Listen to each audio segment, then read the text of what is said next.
What's happening? It's your boy R. Dot back with another one. You dig? Let's get straight into it, baby. Boom. All right, Joe. I know it's been a while or whatnot, man. I've been trying to get my thoughts together. Not only that, I don't want to seem like I'm a broken record talking about the things that I be talking about. So I kind of like try to switch it up and come up with some more genuine ideas. And one thing that I was thinking about, and I was actually talking to someone about it. Like, I wonder why the 7 deadly sins doesn't get as much notoriety as the 12 commandments. I mean, the 10 commandments. And I was kind of wondering, like, why is the 7 deadly sins such a taboo, topic, even though it's in the Bible? And what's the difference between the 7 deadly sins and the 10 commandments? Because, like, if the 10 commandments is the 10 commandments, then there would be no reason for the 7 deadly sins. Why are the 7 deadly sins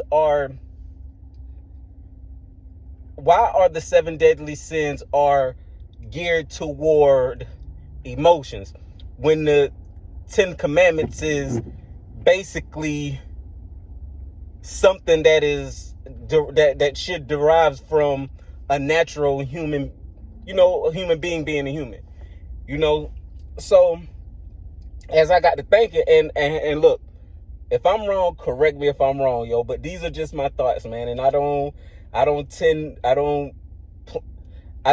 really pride myself on being the end all be all, and what I say is what I say. I clearly state that what I think is what I think. And this is just how, I perceive things. And the conclusion that I came up with is the 10 commandments on the real, it's subjective. It's really subjective. And the reason why the 10 commandments are really subjective, because it clearly says that in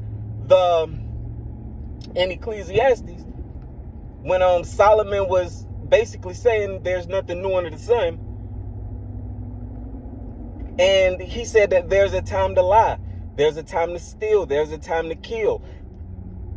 Everything that he basically was mentioning was things that it was time for, it's a decision that needs to be made. And sometimes that decision has to be made and you have to go against the grain. Like, okay, sometimes it is a time to lie. Sometimes it is a time to steal. Sometimes it is a time to kill. You know what I mean?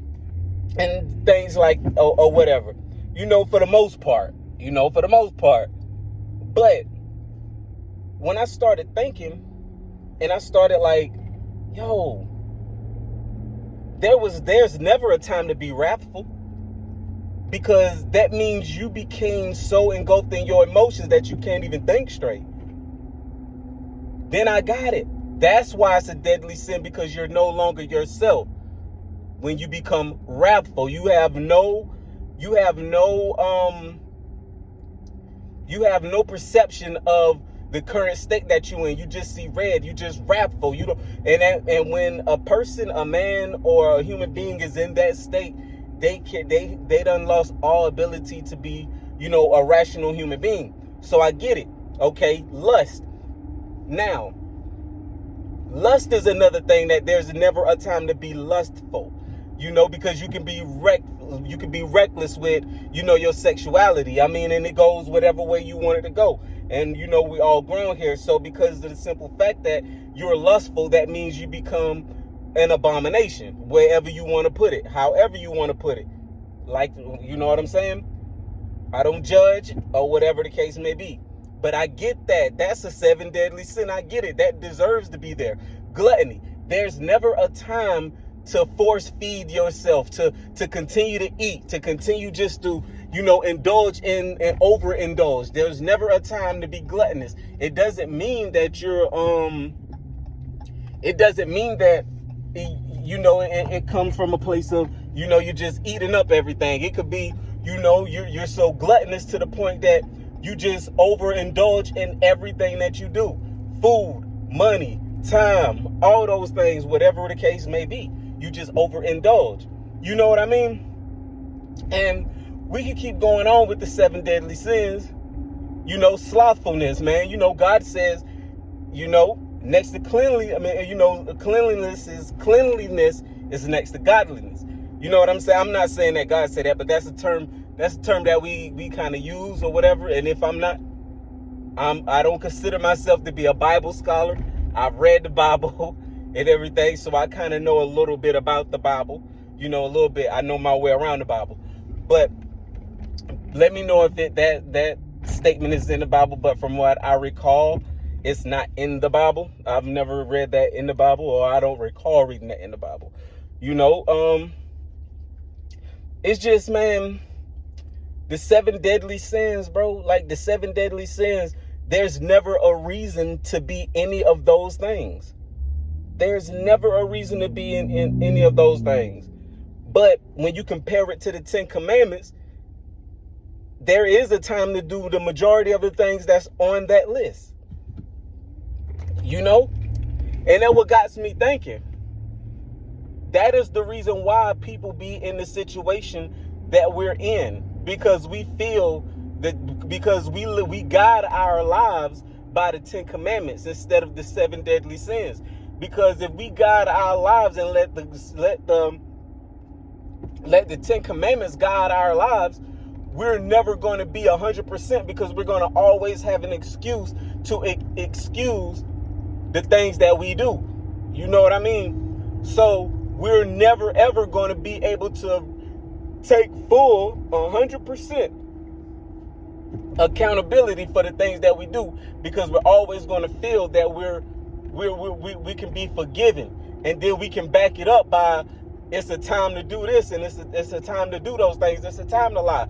You know, when sometimes it's not a time for you to lie. You know, most people lie just because they can lie, not because they need to lie in that moment or whatever.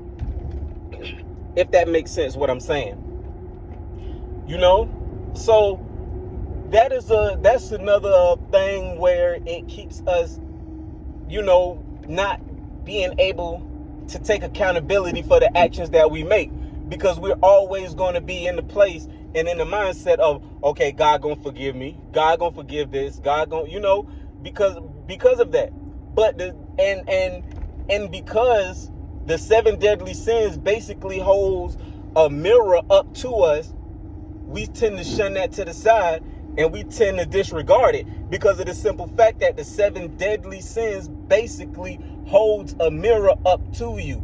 And if you repeat the 7 deadly sins, you will know exactly who you are and the demons that you're facing and the demons that embody your temple, you know. And it's one of those things that, you know, it's like a vampire with garlic, you know what I mean, or a demon with holy water, you know, the 7 deadly sins. And the reason why the PG version of the 7 deadly sins is the 10 Commandments is because there's always an excuse to do it. And you don't have to fully take accountability for doing it. And like I said, that's just my thoughts on the whole, you know, issue between the difference between the 10 Commandments and the 7 deadly sins. It's like a lot of people, you know, a lot of people really don't talk about it. And it's something that needs to be talked about. And I honestly and truly believe that the reason why the 7 deadly sins don't get as much light shined on it is because it holds a mirror up to your demons that you're fighting. The 7 deadly sins, it holds a mirror to the demons that you're fighting. Real talk. You know, but I know I ain't been here in a while, but you know, like I said, I ain't want to keep sounding like a broken record. But if you like the topics that I be bringing, man, let me know and I just keep them coming or whatever, man. But for the most part, I'm gonna let you go, because you know how I do. I talk your head off and I talk all day, you feel me? But I'm gonna let you go on this beautiful Wednesday, you feel me? But make sure you like, share, subscribe to the channel. Make sure you put other people onto the channel. Maybe it's something that I said was confirmation of what you said, or it's you know, somebody that need to hear it. regardless of the fact, don't be stingy with the content. You dig? But it's your boy R. Dot back with another one, baby. Over and out.